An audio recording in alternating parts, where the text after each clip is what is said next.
Assalamualaikum warahmatullahi wabarakatuh. Waalaikumsalam. Ya, alhamdulillah kita sudah bisa bertemu bertatap muka di web ini. Walaupun kita cuma di web, kita tidak masalah. Kita bisa bertatap muka, bisa berdiskusinya sampean juga untuk melakukan pekerjaan sampean, yaitu tugas, dan nantinya yang berbentuk LKPD dan soal evaluasi ya. Sebelumnya, saya absen terlebih dahulu, biar yang tidak hadir ini kelihatan siapa yang sering bolos. Saya absen dulu. Mana Abdul Ghafur, mana? Hadir, saya. So ya, mukanya kelihatan ya, nah, ganteng dewe gitu. Timbel-timbel ya, ya. Oke. Terus Mas Aditya, mana Mas Aditya? Siap Pak, siap. Oh ada, oke. Mas Sodikin ada nggak ini? Hadir, Pak. Oh hadir, alhamdulillah. Purwantoro ya, yang jidatnya hitam nih. Hadir Pak, hadir. Satu topik. Iwan Sutarwo. Hadir Pak, hadir Pak. Rijoko. Hadir Pak. Mas Wahyu, los kontak terus iki. Masih setia, Pak. Oh, tak kira alasannya pulsanya entek, Mas. Mesti ya. Mas Kosim. Ya ini. Hadir Pak, hadir Pak, hadir. Oke. Hadir semua nggih pada hari ini nihil dan bahwasanya kalau sudah nihil saya akan menyampaikan refleksi dulu. Kemarin kita sudah mempelajari mengenai komponen-komponen dari karburator. Nah, komponen-komponen karburator itu mungkin contohnya apa, Mas? Iya, Mungkin sepeda motornya Mas Abdul Ghafur itu ada karburatornya enggak kira-kira? Ada Pak, ada. Sofi, motor Mesti. saya Sofi, ada. Ada komponennya enggak, Mas itu? Ada. Ada. Coba contohnya komponen dari karburator itu apa, Mas? Main jet Pak. Nah, betul sekali, main jet. Oke, masih ingat nggih dari pelajaran kemarin sampean-sampean semuanya sudah ingat yang namanya main jet, slow jet, ya ini adalah komponen dari karburator. Oke, dari komponen-komponen tersebut pastinya ada gangguannya ya Mas ya, ada gangguannya. Nah, pada hari ini saya akan menyampaikan yaitu mendiagnosa memperbaiki sistem bahan bakar bensin konvensional yaitu karburator. Kita sudah tahu nama komponennya. Oke, kita selanjutnya adalah gimana kita bisa mendiagnosa, Mas. Oke, kita pelajari di pelajaran hari ini. Pada hari ini, kompetensi dasar yang akan kita pelajari hari ini adalah mendiagnosa kerusakan sistem bahan bakar bensin konvensional atau karburator.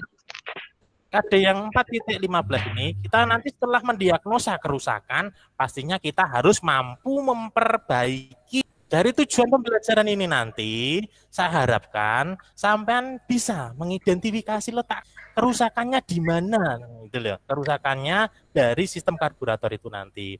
Terus selanjutnya, sampean juga harus bisa menentukan letak kerusakannya, Mas ya. Memperbaiki sistemnya, terus juga memperbaiki komponen-komponennya. Oke, Mas ya. Kami akan menjelaskan prosedur-prosedur pemeriksaan yang dapat digunakan bila gangguan pada sistem bahan bakar itu rusak, gitu ya. Kita masuk ke troubleshooting, pelajari ini pertama. Mesin tidak dapat dihidupkan. Mesin tidak dapat dihidupkan itu pastinya, Mas ya. Itu pasti dari suplai bahan bakarnya. Suplai dari bahan bakar alirannya itu dari flow chamber. Bahan bakar itu masuk terus pada waktu mesin nyala sehingga menyebabkan banjir. Bagaimana kita memperbaikinya? Nah, itu nanti sampean bisa diskusi dengan teman-teman, saya harapkan ya. Terus selanjutnya, udara masuknya tertutup. Ya, karena apa? Katup throttle-nya ini tertutup terus, pergone lali dicuk terus sehingga aliran masuk udaranya kurang. Yang kedua adalah putaran idle-nya kasar atau mati-mati ya. Idle kasar, mati-mati itu karena apa? Dalam penyetelan idle mixernya itu kurang pas. Jadi campuran udara dan bahan bakar dari sini, ini slow jetnya. Terus masuk ke solenoidnya Pak. Kenapa Pak kalau tutup? Solenoidnya itu tadi pada waktu mesin mati itu masuk ke idle mixer ini. Degmiser disetel menggunakan idle port. Nek mati-mati berarti di bagian slow jet ini mengalami kebuntetan. Di bagian slow jet ini tertutup oleh kotoran. Jadi nek memperbaikinya gimana? Dengan cara disemprot dengan kekuatan tinggi. Jadi dibongkar lalu di slow jet ini dibersihkan. Akselerasi tersendat-sendat, kurang baik. Nah ini karena adanya kotoran juga pada kecepatan tinggi, adanya penyumbatan kotoran pada mana mas? Di main jet. Nah ini kalau pada saat kecepatan tinggi atau akselerasi nyendat-nyendat, yang dibersihkan adalah di main jetnya. Paham dulu? Ada pertanyaan dulu? Lanjut Pak. Lanjut, oke. Sudah terdengar ngaji nih, sudah dari Jumat masalahnya ya. Terus selanjutnya, penggunaan bahan bakar boros. Nah, penggunaan bahan bakar boros ini karburator biasanya kotor, kotor. Terus juga adanya penyetelan campuran yang tidak tepat. Nah, ini nanti silakan sampean amati di link Google Drive ini ya. Ini adalah link dari Google Drive. Nanti linknya saya sampaikan di grup WA atau nanti bisa dibuka di Google Classroom. Terus selanjutnya untuk diskusi sampean setelah melihat dari video tadi, nanti silakan sampean buka LKPD ya.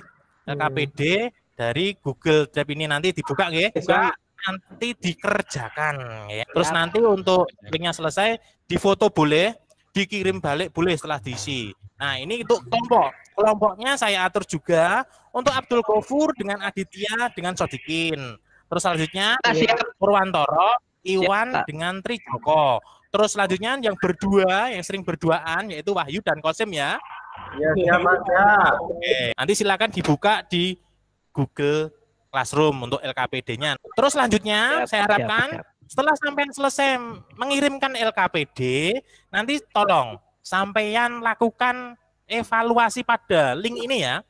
Link ini silakan sampean buka, nanti saya kirimkan juga di grup WA. Grup WA sampean buka, terus nanti kerjakan. Untuk rangkuman pada materi kali ini, pada proses pemeriksaan sistem bahan bakar bensin konvensional, yang perlu diperhatikan adalah proses mendeteksi kerusakannya. Sampean harus paham mendeteksi kerusakan, harus tepat dikarenakan bila terjadi kesalahan perbaikan akan terjadi tambahan kerusakan lagi. Oke, untuk presentasi ini saya harapkan nanti silakan sampean buka, selesaikan di Google Classroom, evaluasinya dikerjakan, dan nanti juga untuk semuanya harus mengerjakan. Berhubung hari ini hari Jumat, oleh karena itu untuk pertemuan kali ini saya akhiri awal ya. Mungkin ada pertanyaan dulu sebelum saya akhiri. Ya, Pak. Ya, penguatan nanti silakan sampean share di grup WA. Nanti saya nilai hasilnya teman. Oke, ada pertanyaan? Silakan Mas Pur. Ini satu Pak, untuk pengukuran idle tadi Pak, putaran idle itu bagaimana caranya Pak? Oke, langsung saya jawab ya Mas. Untuk pengukuran putaran idle ya, idle normal itu adalah 750 untuk tipe yang 3K, 4K gitu ya. Caranya yaitu memutar idle mixernya dulu ya. Kita cari imasnya, ya. Putaran paling tinggi. Tapi kalau yang paling tepat kita harus menggunakan takometer, Mas. Jadi mutar ke kiri dulu, terus ke kanan, cari yang paling pas. Ya, paling pas. Paling pas, putarannya yang paling tinggi gitu. Dan nanti kita praktekkan pada waktu masuk ya Mas ya. Kita praktekkan. Siap. Oke. Ada pertanyaan lagi? Matur nuwun. Ya, terima kasih. Kalau tidak ada, mungkin saya akhiri sekian. Kesimpulannya bahwasanya semoga aja sampean dari materi yang sebentar ini tadi sampean bitor pertama, terus memperbaikinya, terus selanjutnya menyetelnya gitu. Jadi dari syarat menjadi mekanik itu tadi sampean bisa menerapkan. Itu nggih? Nggih. Oke, terakhir pesan saya Mas ya, sampean jangan, masalahnya sering sekali di Semarang itu sering sekali tawur-tawuran. Demo. Demo Ini sering ya. Nah, demo itu jangan suka Mas. Demo nggak boleh. Kasihan orang tua Mas ya. Ya, kasihan orang tua yang sudah mendidik sampean, bayari sampean itu ya, duitnya gorenggo demo, iman nggih. Ya. Terima kasih Pak, tunggu. Ya, terima kasih. Assalamualaikum warahmatullahi wabarakatuh. Ngaten Pak nggih.